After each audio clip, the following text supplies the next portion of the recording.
الحمد لله نحمده ونستعينه ونستغفره ونؤمن به ونتوكل عليه ونعوذ بالله من شرور أنفسنا ومن سيئات أعمالنا من يهده الله فلا مضل له ومن يضلل فلا هادي له ونشهد أن لا إله إلا الله وحده لا شريك له ونشهد أن سيدنا وسندنا وحبيبنا وشفيعنا ومولانا محمدا عبده ورسوله صلى الله تعالى عليه وعلى آله وأصحابه وبارك وسلم. أما بعد فأعوذ بالله من الشيطان الرجيم. بسم الله الرحمن الرحيم. ألف لام ميم ذلك الكتاب لا ريب فيه هدى للمتقين. وقال تعالى شهر رمضان الذي أنزل فيه القرآن هدى للناس وبينات من الهدى والفرقان. قال النبي صلى الله عليه وسلم من صام رمضان إيمانا واحتسابا غفر له ما تقدم من ذنبه ومن قام رمضان إيمانا واحتسابا غفر له ما تقدم من ذنبه. قال النبي صلى الله عليه وسلم ما من نبي إلا أعطي مثل ما آمن عليه البشر وإنما أوتيت وحيا أوحى الله إلي فأرجو أن أكون أكثرهم تابعا يوم القيامة أو كما قال عليه الصلاة والسلام. صدق الله وصدق رسوله النبي الكريم. میرے محترم مظفر دوستو، آج الحمدللہ یہاں پر ہمارے برادرم حاجی سلیم عبدالستار صاحب کے صاحبزادے حافظ مولانا حسن صاحب نے تراویح میں قرآن مجید مکمل کیا. یہ اللہ تعالیٰ کا فضل عظیم ہے کہ اپنی اس کتاب کے انوارات سے مستفید ہونے کے لیے پیغمبر صلی اللہ علیہ وسلم کے ذریعے تراویح کی نماز کو سنت بنا دیا. یہ دراصل انوارات قرآنی کے حصول کے لیے، ورنہ انسان کی ایسی مصروفیات اور ایسے معاملات ہیں کہ پورے قرآن کا پڑھنا اور پورے قرآن کا سننا آسان نہیں ہے. یہی وجہ ہے علماء کرام نے ہماری سستی کو سامنے رکھتے ہوئے یہ کہہ دیا کہ کم از کم پورے سال میں ایک قرآن کی تلاوت ہی کر لیں. لیکن رمضان کے عجیب برکات ہیں کہ انسان دن میں بھی قرآن پڑھتا ہے، رات کو بھی پڑھتا ہے اور پھر قرآن سنتا ہے. دیکھیں جو حافظ اور قاری ہوتے ہیں وہ تو ایک دوسرے کو سنا لیتے ہیں، لیکن ایک عام مسلمان کے لیے قرآن مجید، پورا قرآن اس کے کانوں سے گزر کر اس کی دل کی زمین کو جا کر آباد کرے، یہ نعمت صرف رمضان میں ملتی ہے. قرآن آپ کے کان سے جا رہا ہے. ہمارے مرشد عارف باللہ شاہ حکیم اختر صاحب رحمۃ اللہ علیہ فرماتے تھے یہ الفاظ نہیں ہوتے بلکہ نور کے کیپسول ہوتے ہیں جو ہمارے کانوں کے قیف سے گزر کر ہماری دل کی زمین کو روشن کر دیتے ہیں. پورا قرآن سن رہے ہیں. کوئی آدمی کہے جناب مجھے تو کچھ سستی بھی ہو جاتی ہے، نماز میں سستی ہو جاتی ہے. بھئی ایسا ہی ہے جیسے مریض کو سستی ہو اور اس کو دوائی پلا دی جائے تو فائدہ دے گی یا نہیں؟ اور بچے کو نیند بھی آ رہی ہوتی ہے اور ماں اس کو کھلا رہی ہوتی ہے، وہ غذا اس کو فائدہ دیتی ہی یا نہیں؟ میرے دوستو، روحانی غذا ایسی ہے ہر صورت میں انسان کے لیے نفع بخش بن جاتا ہے۔ آپ کا کسی مجلس میں ہونا اور آپ کا صف میں کھڑا ہونا اور آج کا کسی محفل میں بیٹھنا چاہے کسی بھی ہزار سستیوں کے ساتھ ہو، لیکن جب آپ وہاں سے جائیں گے اپنے دل کو منور پائیں گے، اس میں وہ انوارات اور وہ برکات آپ کو بھی ملے گی جو ایک ہوشیار کو ملتی ہے، ہاں تھوڑی کم صحیح لیکن محروم نہیں ہوں گے آپ۔ تو اللہ تعالیٰ کا یہ بہت بڑا انعام ہے، اور اللہ تعالیٰ نے قرآن مجید میں اس کی وجہ بیان کی، شہر رمضان، کہ رمضان کا مہینہ جو ہے یہ اصل میں ہے ہی قرآن کا مہینہ، اللہ انزل فیہ القرآن، یہ تعارف کرایا۔ اس سے ایک بات معلوم ہوئی کہ اس مہینے میں اصل مقصود قرآن ہے۔ اب اس قرآن کے انوارات کو لینے کے لیے ہمیں روزہ دیا گیا ہے، کیونکہ جب انسان روزہ رکھتا ہے اس میں تقویٰ آتا ہے، اس کے گناہ کم ہو جاتے ہیں۔ آپ یہ دیکھیے مسجدوں میں آبادی بڑھ گئی، نمازی بڑھ گئے۔ خود ہم اپنی زندگی میں دیکھ لیں کہ ہم غیر رمضان میں ہماری کیا کیفیات ہوتی، رمضان میں کیا ہے۔ یہ خود دلیل ہے بہت بڑی اس بات کی کہ رمضان آنے کے بعد باطنی طور پر ہم میں ایک خاص روحانی صلاحیت پیدا ہو جاتی ہے۔ جب انسان میں یہ صلاحیت پیدا ہوتی ہے تو پھر صحیح معنی میں وہ قرآن کے انوارات کو بھی لیتا ہے اور آسمان سے اترنے والی برکات کو بھی لیتا ہے۔ اس لیے آپ دیکھیے اللہ نے قرآن مجید کو جب شروع کیا الف لام میم ذالک الکتاب لا ریب فیہ، جو قرآن کا عجیب انداز ہے۔ لا ریب فیہ کا مطلب یہ نہیں ہے کہ تم شک نہ کرو، بلکہ خبر بھی ہے اس میں کچھ شک کر ہی نہیں سکتا، یہ معنی ہے اس کا۔ ورنہ یوں کہتے نا کہ شک نہ کرو، نہیں کہا کہ شک کر ہی نہیں سکتا، کتنا کوئی زور لگا لے۔ ہاں پاگل ہو، دماغ خراب ہو اس کسی کا، وہ الگ بات ہے۔ تو پاگل کا تو ہم کیا کہہ سکتے ہیں بھائی، پاگل کا تو کوئی علاج نہیں۔ ایک آدمی، ایک استاد کا شاگرد بھینگا تھا، بھینگا سمجھ، دو دیکھتا تھا۔ تو استاد نے اس کو کہا کہ بھائی یہ اندر بوتل رکھی ہے دوا کی ہے شہد کی، اٹھا کے لے آؤ۔ کہا استاد جی وہاں تو دو بوتلیں ہیں، کون سی لاؤں؟ انہوں نے کہا ایک توڑ دو ایک لے آؤ۔ جب توڑی تو دونوں ٹوٹ گئی۔ بھائی اس کا علاج تو کوئی نہیں ہمارے پاس، کسی کو کوئی بہنگا ہو، عقل کا ٹیڑھا ہو، ورنہ قرآن کہتا ہے لا ریب فیہ۔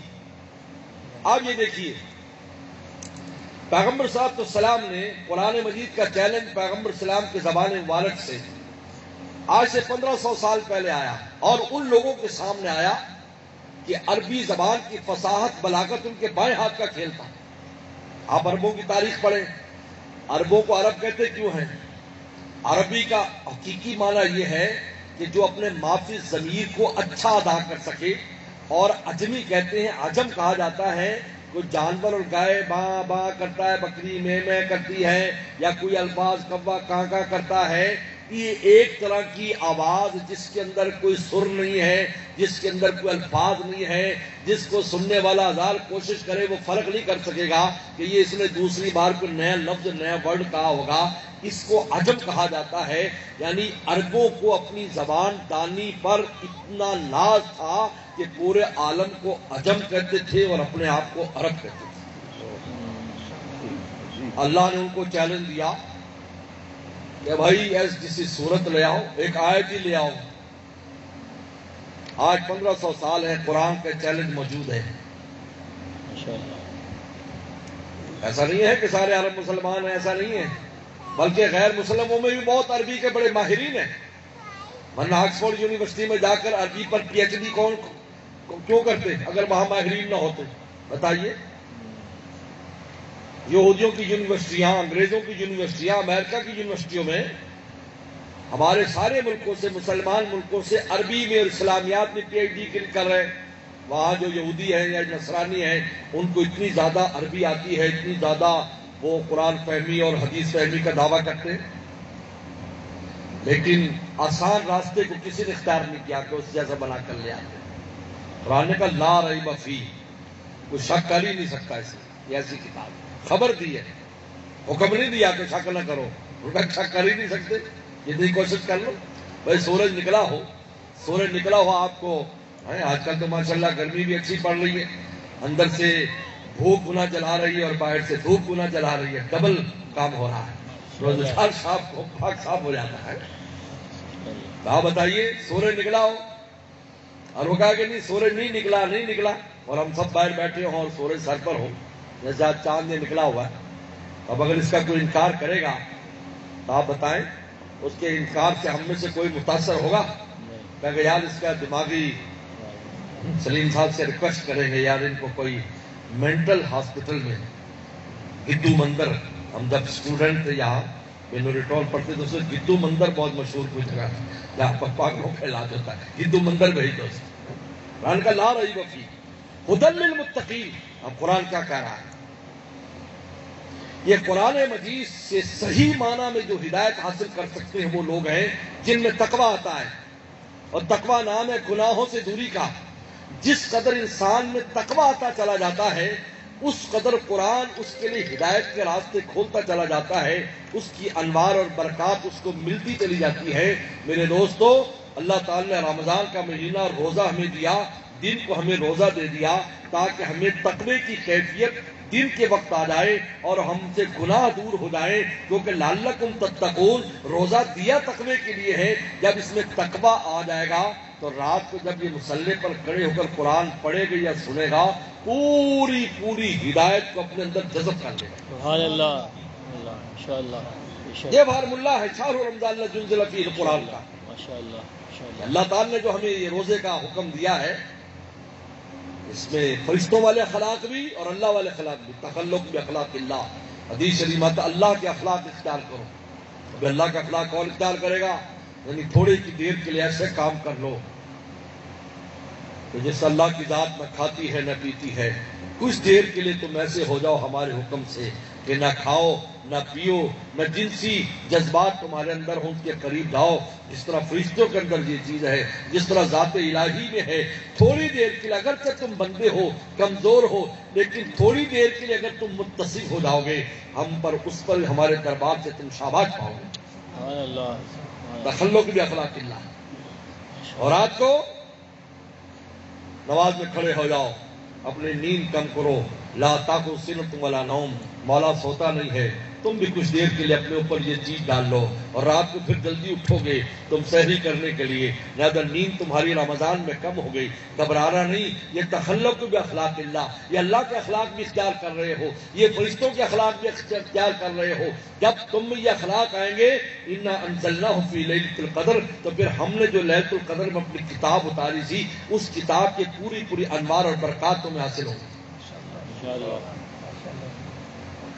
اس لیے روزہ بھی اگر دیکھا جائے اور یہ عبادات دیکھی جائیں دراصل یہ قرآن کا انوارات تھے. اس لیے اس کو سنت مؤکدہ قرار دے دیا. پیغمبر السلام نے دین 3 رات تک خود جو ہے آپ نے تراویح کی نماز پڑھائی 3 رات تک. قرآن فرمایا من قام رمضان، بخاری کی حدیث ہے، من قام رمضان جو رمضان میں قیام کرے. یہ تہجد کی نماز نہیں ہے. تہجد کی نماز کی تو مستقل ترغیب ہے، الگ سے ترغیب ہے کہ تہجد کی نماز پڑھنا. یہ صلاۃ اللیل، یہ من قام رمضان جو خاص طور پر کہا ہے تو یہ تراویح کی نماز کے بارے میں کہا ہے. من قام رمضان، تہجد کی نماز تو الگ ہے، وہ تو الگ سے. پیغمبر صلی اللہ علیہ وسلم تہجد کی نماز پڑھا کرتے تھے.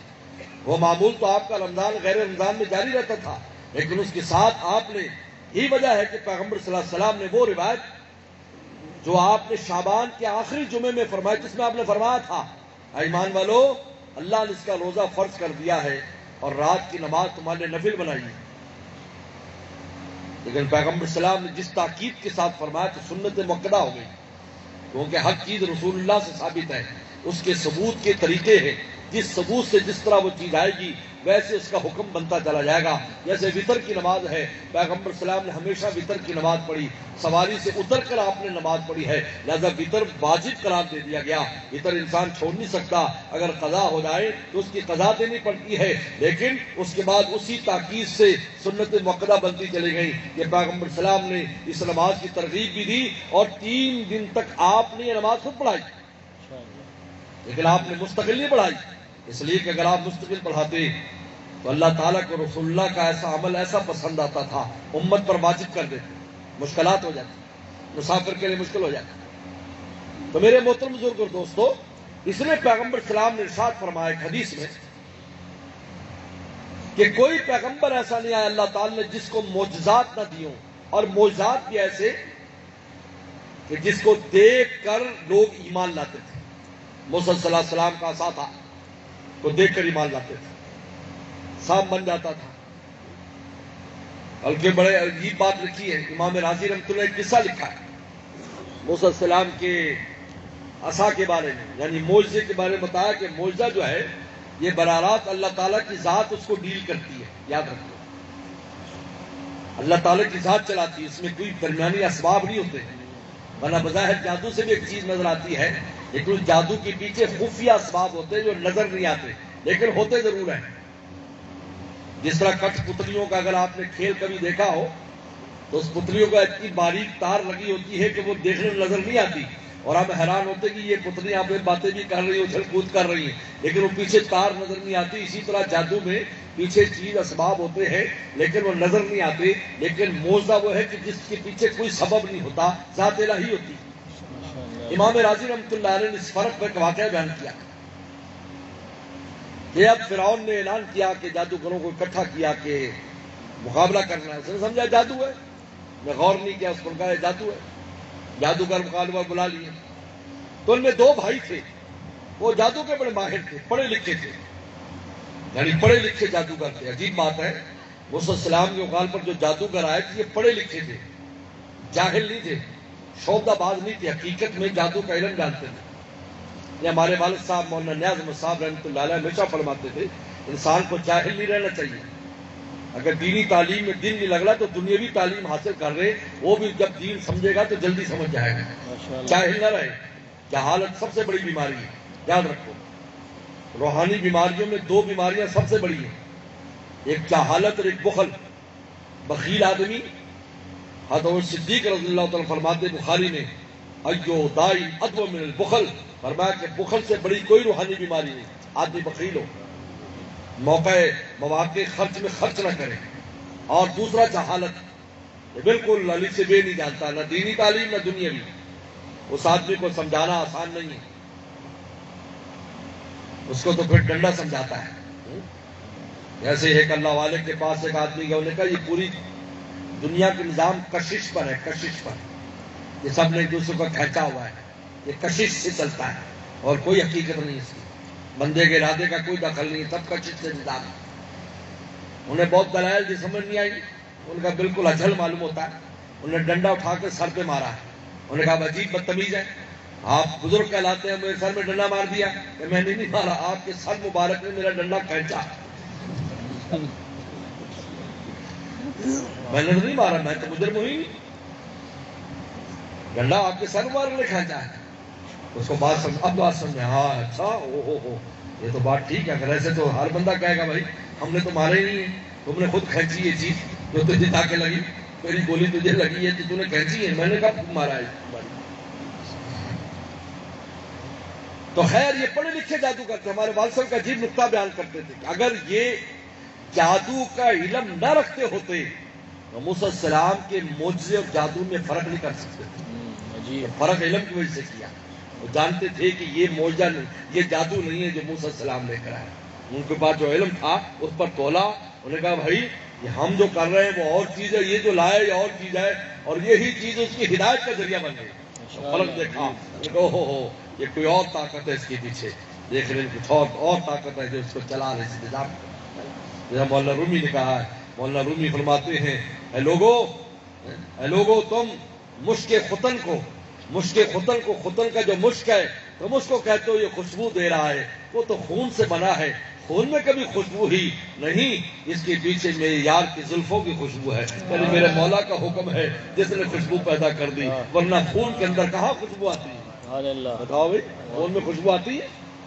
لیکن اے میرے یار کے زلفوں خوشبو ہے جو تمہیں نظر نہیں آتی، دراصل یہ ان کا اثر ہے کہ خون کے اندر مشک ختن بنا دیا، کیونکہ ختن میں ایسے بہت ہوتے ہیں، اور ختن ہمارے ابا کی جگہ ہے ماشاءاللہ۔ مشک ختن والد صاحب کی جو کتاب میں نے لکھی، جو چائنا سے آئے تھے ہمارے والد گرامی، اس کا نام میں نے مشک ختن رکھا۔ حضرت کے ہمارے ڈاکٹر خالد محمود صاحب رحمۃ اللہ علیہ وہاں انگلینڈ میں، تو انگلینڈ میں کچھ سال پہلے گیا تو میں نے کتاب پیش کی، تو حضرت والد صاحب سے، وہ بھی حضرت والد صاحب استفادے کے لیے بہاول نگر آتے تھے، تو کھڑے ہو گئے، کتاب کو کئی دفعہ چوما، کہا مولانا آپ نے جو نام رکھا ہے بس میرا تو دل فدا ہو گیا، اس پر آپ نے نام ایسا چوز کیا اور ایسا لکھا ہے، ماشاءاللہ۔ مشکل خدن کا مشکل۔ تو مولانا رومی فرماتے اس کے پیچھے اور چیز کار فرما۔ تو خیر ان بھائیوں نے کہا، یہ دو بھائیوں نے، اللہ دیکھو ہدایت لکھی ہوتی ہے، انہوں نے کہا یار ان کا مقابلہ کرنے سے پہلے سب سے پہلے ہم تحقیق تو کر لیں یہ کوئی جادوگر ہے یا کوئی اور ہے۔ ابھی ہم نے نام نہیں سنا، ورنہ جادوگر ایک دوسرے کو جانتے پہچانتے ہیں، درسگاہوں میں، اپنی درسگاہوں میں پڑھتے ہیں، کوئی بڑے اس سے چھوٹے تربیت لیتے ہی اچانک ہی آئے ہیں اور جناب چھا گئے، تو معلومات نہیں، تو پتہ چلا کہ موسیٰ السلام، ہارون السلام، یہ دونوں حضرات جنگل میں رہتے ہیں، رات جنگل میں گزارتے ہیں، پھر وہاں سے آتے ہیں اور دن میں فرعون کے دربار میں مقابلہ کرتے ہیں، وہاں کھڑے ہو کر توحید بیان کرتے ہیں اور ان کو دعوت دیتے ہیں، رات کو جنگل میں رہتے ہیں، ان کا کوئی مکان نہیں ہے۔ انہوں نے کہا یہ تو بہت آسان ہے ان کے بارے میں معلومات کرنا، تو گئے، تو کہا کہ ان کے پاس ایک ڈنڈا ہے، وہ ڈنڈا پھینکتے ہیں تو سانپ بن جاتا ہے، اور جتنا بڑا بناؤ اتنا بڑا ہو جاتا ہے، اور جب پکڑتے ہیں تو چھوٹا سا ڈنڈا۔ اب صبح کو، یعنی کل یا ایک دو دن کے بعد مقابلہ ہے، یہ پتہ کرنے کے لیے گئے، تو وہاں گئے تو موسیٰ السلام بھی آرام فرما رہے تھے اور ہارون السلام بھی آرام فرما رہے تھے۔ ہارون السلام بڑے بھائی ہیں، موسیٰ السلام چھوٹے بھائی ہیں۔ ہارون السلام کا انتقال پہلے ہوا ہے اور موسیٰ السلام کا انتقال بعد میں ہوا ہے۔ ہارون السلام کے انتقال کے بارے میں ایک تحقیق یہ ہے کہ ان کا مدینہ شریف میں انتقال ہوا ہے، اور انتقال بھی احد پہاڑ کے اوپر ہوا ہے، اور ان کی قبر مبارک احد پہاڑ کے اوپر ہے۔ مجھے مدینہ شریف کے ایک بڑے عالم نے، جو ان کے بڑے ماہر ہیں، وہ بتاتے تھے کہ احد پہاڑ کے اوپر ان کی قبر مبارک ہے، یہاں سے گزر رہے تھے تو انتقال ہو گیا، تو وہیں پر پھر ساتھیوں نے دفن کر دیا، حج سے واپس جا رہے تھے۔ انہوں نے کہا یہ تو بہت آسان ہے، انہوں نے کہا یار ہم یہ دونوں بھائی یہ ڈنڈا چرا لیتے ہیں، یہ ڈنڈا جو جا کے دیکھیں گے اس ڈنڈے میں کیا ہے، اس کے اوپر کچھ کرتب دکھائیں گے اپنا۔ تو کہتے چوں ہی وہ قریب گئے وہ سانپ بن کے ان کے پیچھے بھاگا، یعنی وہ السلام بھی سو رہے تھے اور ہارون السلام بھی، وہ پیچھے بھاگا، وہ ڈر کے بھاگ گئے۔ انہوں نے کہا بھائی، اور پھر دوبارہ وہ اوپر چڑھا اور پھر ڈنڈا بن کر اس طرح کھڑا ہو گیا۔ انہوں نے کہا بھائی اگر یہ جادو کا معاملہ ہوتا تو ان کے کنٹرول میں تھا، یہ تو سو رہے ہیں، اس کا مطلب ہے کہ اس کا کنٹرول کہیں اور سے آ رہا ہے، تو وہ مقابلے میں آئی نہیں وہ دونوں بھائی۔ خیر، تو میں عرض کر رہا تھا کہ پیغمبر صلی اللہ علیہ السلام نے فرمایا کہ ہر پیغمبر کو اللہ نے ایک معجزہ دیا جس کی بنیاد پر لوگ ایمان لاتے تھے، لیکن مجھے اللہ تعالی نے جو معجزہ دیا ہے وہ وحی الہی ہے، قرآن مجید ہے۔ لہذا قرآن مجید کا معجزہ، اچھا وہ پیغمبر جب چلا جاتا تھا اس کے بعد اس معجزے کا اثر ختم ہو جاتا تھا، پھر وہ معجزہ نبی کے جانے کے بعد کام نہیں کرتا تھا۔ موسیٰ السلام کا عصا کتنی صدیوں تک لوگوں کے پاس بطور تبرک کے بنی اسرائیل میں باقی رہا، لیکن وہ سانپ نہیں بنتا تھا۔ حضرت سلمان السلام کا درخت بھی سینکڑوں سال وہ تخت رہا لیکن اڑتا نہیں تھا، لیکن اللہ نے مجھے جو معجزہ دیا ہے قرآن مجید، یہ قیامت تک اپنے اثرات دکھاتا رہے گا، لہذا مجھے امید ہے کہ قیامت کے دن میرے ماننے والے سب زیادہ ہوں، میرا معجزہ زندہ ہے۔ ماشاءاللہ۔ آج بھی قرآن مجید کی یہ صلاح ہے میرے دوستو، پورے عالم میں، آج پورے عالم میں کس بڑے پیمانے پر قرآن پڑھایا جا رہا ہے، یہی وجہ ہے کہ کفر کی ظلمت کم ہو رہی، کفر زور لگا رہا ہے، یہ سمجھے اس کا آخری زور ہے۔ یاد رکھو میری بات، یہ کہ پیغمبر سے فرمایا ایک زمانہ آئے گا ہدایت عام ہو جائے گی، ہدایت عام ہو جائے گی، حق والے غالب ہو جائیں گے، اس کے بعد پھر جو زمانہ آئے گا وہ کفر کا ہوگا، جس کے بعد قیامت قائم ہوگی۔ قرآن مجید کے انوارات اور برکات، رمضان خاص طور پر رمضان پورے عالم میں، آپ یہ میرے یہاں بہت سے دوست بیٹھے ہیں جو دوسرے ملکوں میں آتے جاتے سفر کرتے تھے، آج سے 15-20 سال پہلے کا زمانہ اٹھا لیں، انگلینڈ، فرانس، جرمنی، امریکہ، آسٹریلیا، ان ملکوں کو دیکھ لیں، تراویح میں کوئی قرآن سنانے والا نہیں ہوتا تھا، اور آج یہ حالت ہے۔ ہمارے کلاس فیلو وہاں ہوتے ہیں اور رمضان سے پہلے گپ شپ ہوتی ہے ہماری ان کی، تو کہتے ہیں حضرت صاحب بس مجھے بھی، میں امام ہوں مسجد کا، پورے سال نماز پڑھاتا ہوں، مجھے صرف 4 تراویح ملیں گی، کیونکہ حافظ اتنے ہیں کہ 2 دے کر، کسی کو 4 دے کر سب کو راضی رکھنا ہے، کیونکہ ماشاءاللہ حافظ قرآن اتنے ہیں کہ سب کو نہ میں پوری پڑھا سکتا ہوں نہ دوسرا کوئی پوری پڑھا سکتا ہے۔ اب بتائیے کیسے اللہ تعالیٰ قرآن کو کے انوارات کو عام کر رہے ہیں جگہ جگہ پر۔ میرے دوستو، یہ اللہ تعالیٰ کا بہت بڑا فضل ہے ہم پر۔ یہ رمضان کا جو مہینہ ہے یہ خاص قرآن کے انوارات کا مہینہ ہے، اس لیے حدیث شریف میں آتا ہے کہ قیامت کے دن قرآن اور روزہ دونوں اللہ تعالیٰ کے دربار میں پیش ہوں گے۔ روزہ کہے گا اللہ میں نے دن کو اس کو بھوکا پیاسا رکھا، قرآن کہے گا اللہ میں نے رات کو جگائے رکھا۔ یہ کو بھوکا پیاسا رکھا، اللہ کے اخلاق فرشتوں کے اخلاق، جگائے رکھا اللہ کے اخلاق فرشتوں کے اخلاق، کیونکہ قرآن آ رہا ہے، یہ قرآن کا مہینہ ہے۔ شہر رمضان الذی انزل فیہ القرآن، اس مہینے میں ہم نے قرآن کو بھیجا ہے۔ ایسی عظیم الشان کتاب اللہ نے ہمیں دی ہے، اور عجیب اس کی حفاظت اللہ تعالیٰ نے فرمائی کہ زیر و زبر میں بھی غلطی نہیں ہو سکتی، زیر و زبر میں زیر زبر غلطی نہیں کر سکتی۔ ذرا بہت سے دوست یہ کہہ دیتے ہیں، اور میں آج کل یہ بات بیان بھی کر رہا ہوں کہ جی خالی یہ طوطے کی طرح رٹا لگانے کا کیا فائدہ، پہلے سمجھنا چاہیے۔ یا بچوں کو اب رٹا لگوا دیتے، توبہ، اس بات سے توبہ کرو، اس بات سے توبہ کرو، یہ اللہ کا کلام ہے، کسی انسان کا کلام نہیں ہے۔ اگر یہ اللہ کا کلام نہ ہوتا تو زیر و زبر کی غلطی پر پکڑ کیوں ہے؟ بتائیے، جیسے انگریز کے کلام میں آپ تھوڑے سے ورڈ کو غلط بولو لیکن مطلب آپ سمجھ جائیں تو اس کو کوئی اعتراض نہیں ہے، کوئی بات نہیں، سی کون سی زبان ہے، لیکن یہاں گنجائش ہے بولو، ہماری زبان عربی تو نہیں ہے، ہم الحمد پڑھ دیں، الحمدہ پڑھ دیں، اللہ کی تمام تعریف اللہ کے لیے، گنجائش ہے نہیں۔ یہ میرا کلام ہے، اس کے پڑھنے کے بھی آداب ہم بتائیں گے، پڑھنا کیسے، یہ مرضی نہیں کر سکتے تم اس میں، جس کے پڑھنے میں اپنی مرضی نہیں چلتی، زیر و زبر نہیں بلتی، زیر و زبر نقطے اوپر نیچے نہیں کر سکتے آپ، عجیب ہے۔ اس لیے غرناطہ کے یہودی آئے تھے حجاج بن یوسف کے زمانے میں گورنر کے پاس اپنے علاقے کے، یہ وہی جگہ ہے جہاں پر 2 پیغمبر گئے تھے، انہی کے پیغمبر موسیٰ السلام اور خضر السلام، اور انہوں نے کہا ہمیں کھانا دے دو، ایسے شوم تھے، انہوں نے کہا ہمارے پاس تمہارے لیے روٹی نہیں ہے، ویسے ہم عقیدت مند ہیں، بہت عقیدت مند، آپ ہمارے نبی ہیں، لیکن روٹی نہیں ہے ہمارے پاس، اتنے شوم ہیں، اپنے بچوں کو بھی نہیں کھلاتے، عجیب ہے۔ ان سے بڑی بخیل قوم کوئی نہیں، یہود سے بڑی، یہ تو جو ساتھ رہتے ہیں نا ان کو تجربہ ہے، ہم لوگ تو ایسے ہی بیٹھ کر شان و شوکت دیکھ لیتے ہیں، لیکن ایسا کچھ نہیں ہے، جس کو اللہ رسول بیان کر دے، قرآن بیان کر لے، میاں ہمارا میڈیا یہ ہے، لوگ میڈیا سنتے ہیں، بھائی یہ میڈیا پہلے قرآن کا میڈیا کیا کہتا ہے اس کو تو دیکھو، ان کی کہیں بات تو جھوٹی ہو ہی نہیں سکتی، یہ اور بات ہے آپ کو کچھ نظر نہ آ رہا ہو اور آپ کو کچھ اور چیز نظر، حقیقت پیچھے یہی ہے۔ اب یہ جب بھی اس کی تفسیر بیان ہوتی ہے، جب بھی تفسیر بیان ہوتی ہے تو اس وقت یہی بات آتی ہے۔ تو غرناطہ کے یہودی آئے گورنر کے پاس، انہوں نے کہا کہ بہت مال پانی دیں گے، وہ تھوڑا کمزور تھا، ہر زمانے میں کمزور لوگ ہوتے ہیں سرکاری اداروں میں، انہوں نے کہا بہت پیسے دیں گے، چھوٹا سا کام کر دو۔ ان کا کیا کام ہے؟ ان کا باغ کو تا بنانا ہے، کیا بنانا ہے؟ باغ کو تا، بس باغ کو تا بنوا دو، جتنے چاہے پیسے لے لو۔ کہ یار یہ کون سا باغ کو تا بنانا ہے، یہ تو پتہ چلے۔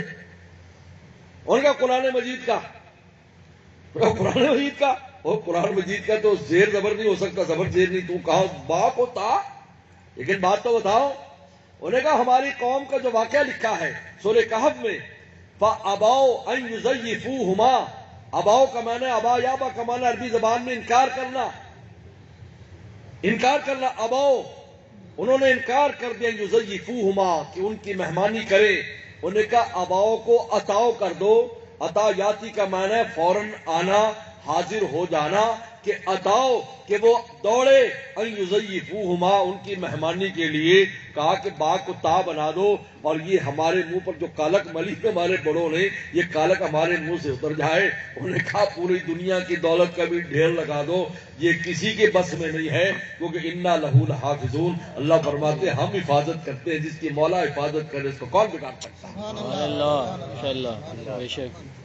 تو میں عرض کرتا ہوں کہ جس کتاب کے زیر و زبر، جس کتاب کے الفاظ، پڑھنے کے آداب، آپ بتائیے جو پابند ہے، علم التجوید کتنا بڑا علم ہے.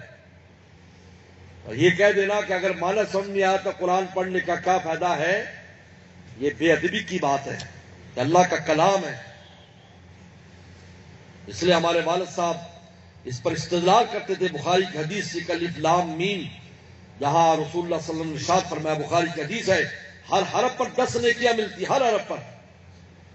ہمارے حضرت مولانا مدد صاحب دان برکاتہ نے فرمایا کہ یہ جو بچے حفظ کرتے ہیں فجر سے لے کر عشاء تک، اور قرآن مجید کے الفاظ کو بار بار دہراتے ہیں یاد کرنے کے لیے، کیونکہ اس کی یاد کرنے کے اس کے بغیر یہ یاد نہیں ہوتا، بار بار دہراتے ہیں. بلکہ حکیم الامت تھانوی رحمہ اللہ نے اسی کو ذکر کے تکرار پر دلیل بنایا ہے کہ حفظ کے بچے جو ہیں بار بار ایک لفظ کو الحمدللہ بالعالمین الحمدللہ بالعالمین جب بار بار دہراتے ہیں تو اس کی قلب و جان کے اندر وہ بیٹھ جاتا ہے. فرمایا ذکر کا تکرار بھی اس لیے ہوتا ہے کہ نام مولا ہمارے دل میں بیٹھ جائے، دل میں بیٹھ جائے. پھر ایسا دل میں بیٹھے کہ کوئی اور یاد نہ آئے.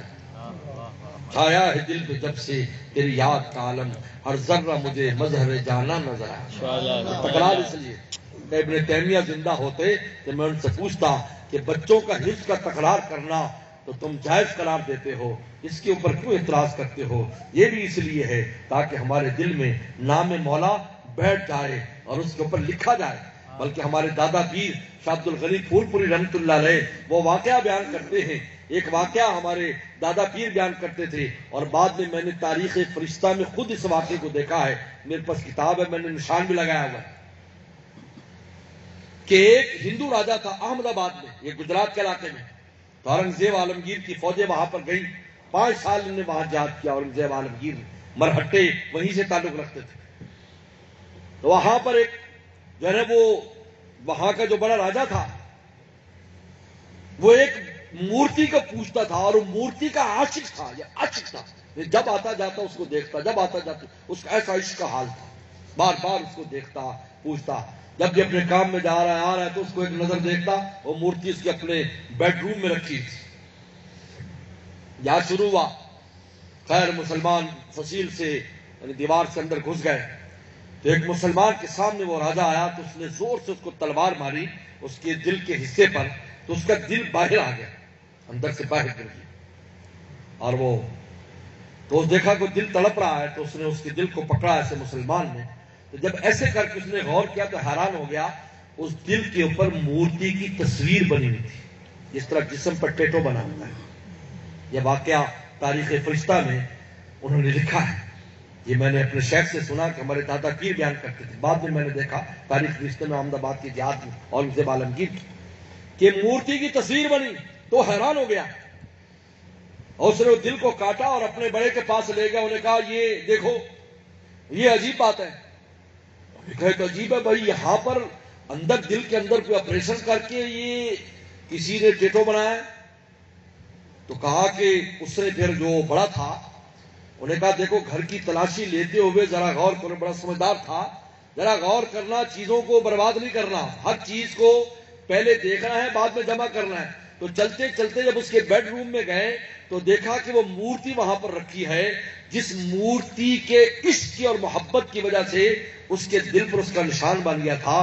ہمارے دادا پیر جو ہے شاہ عبد الغنی پھول پوری جو حکیم الامت تھانوی خلیفہ تھے، رویا کرتے تھے کہ اگر غیر اللہ کا عاشق کوئی ہے اس کے دل پر تصویر بنتی ہے تو مولا کے عاشق اور نام لینے والوں کے دل پر لفظ اللہ نہیں لکھا جا سکتا. ہو سکتا ہے وہ بھی دنیا سے جاتے ہو تو ان کے دل پر اللہ کا نام زندہ ہو اور اللہ کا نام لکھا ہو. اس عشق کا اثر یہ ہے.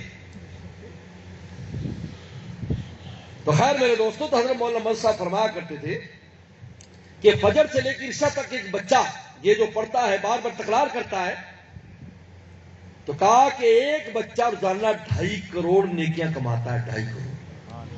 کیونکہ ہر نفر 10 نیکیاں نا، تو وہ جو دہراتا ہے نا اس کا اوسط دیکھا جائے کہ صبح شام تک کتنا دہرایا اس نے.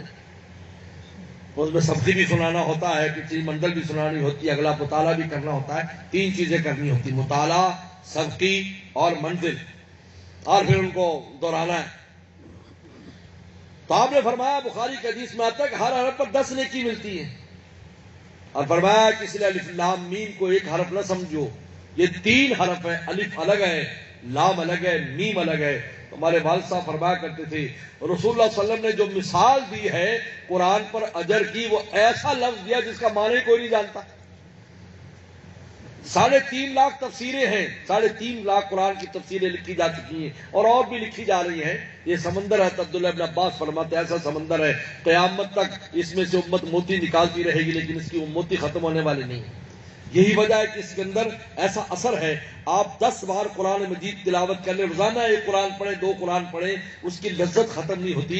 کیونکہ یہ کلام جس ذات کا ہے وہ غیر محدود ہے، اس کے کلام میں بھی غیر محدودیت کی شان ہے. ورنہ 2-4 کے بعد انسان کا دل نہیں چاہتا کہ کتاب پڑھے، لیکن آپ اس کو پڑھتے رہو گے لذتیں بڑھتی چلی جائیں گی. گھٹتی نہیں ہے، بڑھتی ہے. تو مثال ایسی بھی ہے کہ الف لام میم سب تفسیروں نے لکھا ہے، واللہ عالم بھی مرادی، اس کے مراد اللہ جانتے ہیں. بعد نے لکھا اللہ رسول کے علاوہ ان مقطعات کا معنی کوئی نہیں جانتا. تو آپ رسول اللہ نے مثال ایسی دی ہے کہ تمہیں سمجھ نہیں آ رہا پھر بھی تمہیں اجر مل رہا ہے، کیونکہ اللہ کا کلام ہے. یتلو علیہم آیات، اس لیے اللہ نے احسان بیان کیا ہے. یہ ہمارا بہت بڑا احسان ہے کہ ہمارے پیغمبر نے اپنی زبان مبارک سے قرآن مجید امت کو سنایا اور امت کو سکھایا. امت کے کانوں نے سب سے پہلے پیغمبر کی زبان سے قرآن سنا ہے اور پھر آگے اس قرآن کو سنایا ہے، اور قیامت تک قرآن پڑھتی پڑھاتی رہے گی. ہمارے مفتی ولی حسن ٹونکی رحمۃ اللہ علیہ، ہمارے استاد مفتی اعظم پاکستان جو بنو ٹول کی شکل حدیث تھے، وہ فرماتے تھے اگر پیغمبر سلام اس کو نہ پڑھتے تو میں اور آپ اس کو نہیں پڑھ سکتے تھے، کیونکہ یہ اللہ کا کلام ہے. ہر حرف کے اندر جو انوارات اور رکھی ہوئی ہیں اگر وہ ظاہر ہو جائیں تو یہ چاند سورج کی روشنی ختم ہو جائے، لیکن اللہ نے آزمائش کے لیے اس کے اندر بند کیا ہے. یہ قیامت کے دن جا کر اس کے انوارات ظاہر ہوں گے کہ یہ قرآن کیا چیز ہے. دونوں سفارشی بن جائیں گے، روزہ بھی اور قرآن بھی. روزہ کہے گا اللہ دن میں بھوکا پیاسا، قرآن کہ اللہ میں نے رات کو جگائے رکھا. اللہ فرمائے کیا چاہتے ہو؟ اللہ نے ہمارا دوست ہے، ہم چاہتے یہ جنت میں چلا جائے. اللہ فرمائے کہ تم خود ہی جا کر اس کو جنت میں پہنچا دو. دونوں سفارشی ہو جائیں. بس میرے دوستو، اللہ تعالیٰ کا فضل ہے الحمدللہ. زندگی میں اللہ نے ایک رمضان ہمیں اور دے دی، اس پر خوب شکر ادا کرنا چاہیے. یہ معمولی نعمت نہیں ہے. پیغمبر اسلام 2 مہینے پہلے سے فرماتے تھے اللہ ہمیں رمضان تک پہنچا. پھر رمضان آنے کے بعد بھی دعا اللہ میاں رمضان میں سلامتی دینا، ہمیں رمضان کے لیے باقی رکھنا اور رمضان کو ہمارے لیے. کیونکہ کبھی ایسا زمانہ ہو جاتا ہے تو زمانے میں ایسے معاملات پیش آتے ہیں کہ باوجود صحت کے روزہ نہ رکھ سکتے، جنگ لگ گئی، یہ ہو گیا وہ ہو گیا، ایسے حالات پیدا ہو گئے، کیا کرے گا آدمی؟ ایسے پیچھے حالات گزرے ہیں نا. یہی مسجدیں تھی، یہی تھی، نہ تراویح ہو رہی نہ نماز ہو رہی، کیا حالات گزرے تھے. آج اللہ کا شکر ہے حرمین شریفین کے لیے لوگ روتے تھے. 8 مہینے تک مدینہ شریف کے گنبد خضرا کی زیارت 8 مہینے تک مدینے والوں نے نہیں کی. مجھے دوست نے بتایا جب میں پچھلی دفعہ حاضر ہوا 1.5 سال پہلے، انہوں نے کہا جس دن اعلان ہوا نا کہ آج باہر نکلنے کی اجازت ہے اور صبح 4 بجے، انہوں نے کہا تھا کہ صبح 4 بجے جو ہے وہ آپ نکل سکتے ہیں. کہا پوری رات ہے مدینہ والے نہیں سوئے، نہ مرد نہ عورت نہ بچے، سب نہا دھو کر کپڑے پہنے ہوئے ہیں. اب کہاں جانا ہے؟ کہا کہ 4 بجے ہر بڈھا جوان مرد عورت جنت البقیع کی طرف پہنچے ہوئے تھے گنبد خضرا کو دیکھنے کے لیے. کہا کچھ دن پتا چلا کہ کتنا عشق ہے، ہر انسان جن کو دیکھنے میں کہتے یار ایسی ایسی ہے. کہا کہ ہر پورا مدینہ وہاں کوئی پیدل کوئی گاڑیوں پر، ہر اور ایسے روتے تھے جو نا چیخے مار مار کر روتے تھے کہ یہ 8 مہینے ہو گئے ہم نے گنبد خضرا بھی نہیں دیکھا. یہ بتاؤ محبوب کے در پر کوئی رہتا ہو اور کہا کہ محبوب کی ملاقات نہیں ہوگی، کیونکہ گنبد خضرا ہی تو بتاتا ہے کہ یہاں کون آرام فرمائے. نشانی اس کو دیکھ کر انسان کو ایک وجدان کی کیفیت آ جاتی ہے. یہ کیا وجد آ جاتا ہے کہ یہ گنبد خضرا وہ ہے جس کے سائے تلے وہ شخصیت جس کی کائنات بنائے گی. اور یہی وجہ ہے کہ وہاں پر حاضری دینے کو یعنی افضل القربات یعنی اللہ کے قرب حاصل کرنے کے جتنے بھی طریقے ہیں ان میں سب سے افضل طریقہ رسول اللہ کے معاجہ شریف پر آپ کی حاضری ہے. چاہے ایک لمحے کے لیے ہو، ایک لمحے میں جو آپ راستہ طے کر لیتے ہیں. میرے دوستو پائلٹ صاحب موجود ہے جو جہاز طے کر لیتے ایک لمحے میں، مجھے گاڑی اور ٹرین سے طے نہیں ہوتا. افضل القربات ایک لمحے کے لیے بعض لوگ جاتے ہیں جی ہمیں کھڑے نہیں ہونے دیا اور وہ جی میاں ایسا نہ کرو، ایسا دل میں نہ سوچا کرو، یہ دیکھا کرو کہ تم نے سلام پیش کیا وہاں سے تمہیں جواب مل گیا. یہ کافی نہیں ہے، بہت بڑی نعمت ہے جو ملی، قدر کیا کرو. بعض لوگ کہہ دیتے جب ہمیں کھڑے نہیں ہونے دیا اس نے یوں کر استغفر اللہ. وہاں بھی تمہارے دل میں بات ایسی، وہاں تو دھکا بھی کھائے. ہمارے مرشد گئے تو کہا کہ حضرت رش کا بہت ٹائم ہے، تو رونے لگے. کہا کہ عاشق جب درے محبوب پر دھکے کھاتا ہے تو محبوب کو زیادہ پیار آ جاتا ہے کہ ہمارے لیے دھکے کھا. عاشقوں کا کپڑا عمل ہے. اس لیے میرے دوستو الحمدللہ اللہ تعالیٰ کا فضل ہے کہ رمضان ہمیں اللہ تعالیٰ نے عطا فرمایا. جو وقت ہے یعنی یہ ذہن میں رکھے کہ یہ مہینہ دراصل قرآن کا مہینہ ہے. یعنی قرآن کی جو انوارات ہیں اور ہدایت کے جو اس کی برکات ہیں وہ اس مہینے میں ہمیں ملے گی. اور روزہ اس میں ہمارا معاون ہے. اس کی وجہ سے ہمیں صلاحیت پیدا ہو جاتی ہے جس سے ہم ان انوارات کو جذب کر لیتے ہیں، جس سے ہماری پوری زندگی اور بعد کی جو لائف ہے وہ ہدایت کے راستے پر چلنے والے ہم بن جائیں گے. اللہ مجھے آپ کو عمل کی توفیق عطا فرمائے. وآخر دعوانا ان الحمدللہ رب العالمین. اللهم لك الحمد كما انت صلی علی محمد كما تعالوا وافل بنا كما تعالوا انك انت التقوى والمغفرة. ربنا ظلمنا انفسنا وان لم تغفر لنا وترحمنا لنكن من الخاسرين. اللهم انا نسألك الهدى والتقى والعفاف والغنى. اللهم اصلح عاقبتنا في الامور كلها واجرنا من خزي الدنيا وعذاب الاخره. اللهم ارنا الحق حقا وارزقنا اتباعه وارنا الباطل باطلا وارزقنا اجتنابه. يا حي يا قيوم برحمتك نستغيث اصلح لنا شاننا كله ولا تكلنا على انفسنا طرفة عين. اللهم واقعة كواقعة الغيب. اللهم اجعل هذا القرآن ربيع قلوبنا وجلاء احزاننا ورفيقا في الدنيا وشفيعا في الآخرة. یا اللہ اس قرآن مجید کا خصوصی تعلق ہمیں نصیب فرما. اللہ قرآن مجید کے انوارات اور برکات سے لمحے لمحے میں مستفید فرما. اللہ آپ کی کتاب ہے، یا اللہ صحیح معنی میں اس کی تلاوت کی توفیق عطا فرما. آنا اللیل آنا النہار اس کی تلاوت کی توفیق عطا فرما. اس کو سمجھنے کے عمل کی توفیق عطا فرما. یا اللہ یہاں پر جو آپ حافظ حسن صاحب نے قرآن مجید مکمل کیا ہے تراویح میں، ان کے مکمل کرنے کو قبول فرما. پڑھنے والے کا پڑھنا اور سننے والوں کا سننا قبول فرما. اور اس گھر میں خوب اور خوب خیر و برکات فرما.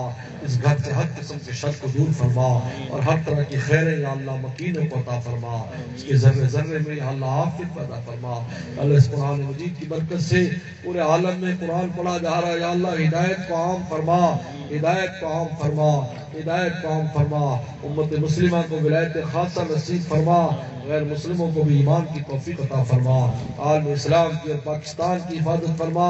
ہمارے محلوں کی شہروں کی حفاظت فرما اور ان کے شرور فتن سے محفوظ فرما. عافیت دارین ہمیں نصیب فرما، عافیت دارین ہمیں نصیب فرما.